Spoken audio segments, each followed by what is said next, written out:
আসসালামু আলাইকুম এভরিওয়ান, কেমন আছেন সবাই? আশা করছি সবাই আল্লাহর রহমতে ভালো আছেন। ভিডিওতে যে কবুতরের বাচ্চাটিকে দেখানো হলো সেটি হলো আমাদের প্রথম কেনা মিঠাই মিষ্টির বাচ্চা। আমাদের প্রথম কবুতরের নাম রেখেছিলাম মিঠাই মিষ্টি। এটাই হচ্ছে মিঠাই মিষ্টির ফার্স্ট বেবি। মিঠাই মিষ্টি দুটা ডিম পারে, কিন্তু আনফরচুনেটলি একটি ডিম নষ্ট হয়ে যায়। আর যেটি রয়ে গিয়েছে এটি হচ্ছে সেই বাচ্চাটি। এই বাচ্চাটির বয়স আনুমানিক 20 থেকে 25 দিন হবে। যেটাই হোক, আজকে সেই বাচ্চাটিকে রান্না করে আমরা খাবো। ভিডিওটা এই কারণেই করছি কারণ আমি আজ ফার্স্ট কবুতরের মাংস রান্না করব। কিভাবে রান্না করলাম তাহলে চলুন শুরু করা যাক। কবুতরটিকে কেটে পরিষ্কার করে নিয়েছি। এখন একটি কড়াইয়ের মধ্যে কিছুটা তেল দিয়ে দিলাম, তারপর দিয়ে দিলাম তেজপাতা, এলাচ, দারুচিনি, লবঙ্গ। এখন সেগুলো কিছুক্ষণ ভেজে নেব। তারপর দিয়ে দিলাম পরিমাণ মতো পেঁয়াজ। এখন সেই পেঁয়াজটি ব্রাউন কালার হওয়া পর্যন্ত ভেজে নেব। এখন দিয়ে দেব 1 চামচ আদা পেস্ট ও 1 চামচ রসুন পেস্ট। এখন সেগুলো কিছুক্ষণ ভেজে নেব যাতে আদা রসুনের কাঁচা গন্ধটা চলে যায়। এরপর দিয়ে দিলাম সামান্য পানি।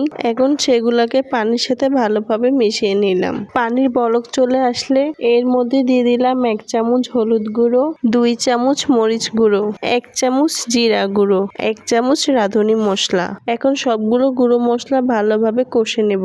এরপর দিয়ে দিলাম পরিমাণ মতো লবণ, সাথে সামান্য পানি দিয়ে সবগুলো মশলা ভালোভাবে কষিয়ে নেব। যখন মশলার গায়ে থেকে তেল ছেড়ে দিবে তখন মশলাগুলোকে নেড়ে চেড়ে আলু দিয়ে দিব। আমি আলুগুলোকে ছোট ছোট টুকরো করে কেটে নিয়েছি। এখন আলুর সাথে সেই মশলাগুলো ভালোভাবে মিশিয়ে নেব। মশলার সাথে আলু কষানো হয়ে গেলে এর মধ্যে সামান্য পানি দিয়ে দিব। তারপর কিছুক্ষণ নেড়ে চেড়ে ঢাকনা দিয়ে দিব। 2-1 মিনিট পর ঢাকনা খুলে এগুলো আবার নেড়ে দেব। আবার কিছুটা পানি দিয়ে দিব। তারপর দিয়ে দিলাম 4 টুকরো টমেটো। এরপর দিলাম কয়েকটা কাঁচামরিচ। সবার শেষে দিলাম কেটে রাখা সেই কবুতরের মাংসগুলো। এখন সবগুলো উপকরণ নেড়ে চেড়ে ভালোভাবে মিশিয়ে নেব।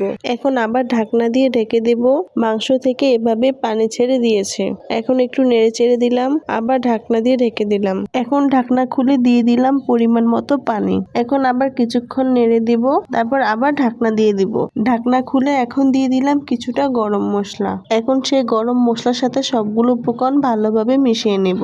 বাস রেডি হয়ে গেল আমার কবুতরের মাংস রান্না। এটা প্রথমবারের মতো রান্না করেছি, আলহামদুলিল্লাহ অনেক ভালো হয়েছে। এটা আমার কথা না, যারা এই আমার হাতের রান্না খেয়েছে তারাই বলেছে। ভিডিওটি আগের করা ছিল, ব্যস্ততার কারণে আপলোড করা হয়নি, তাই আজ এই ভিডিওটি আপনাদের মাঝে শেয়ার করলাম। আশা করছি আজকের এই ভিডিওটি আপনাদের কাছে ভালো লাগবে। আল্লাহ হাফেজ।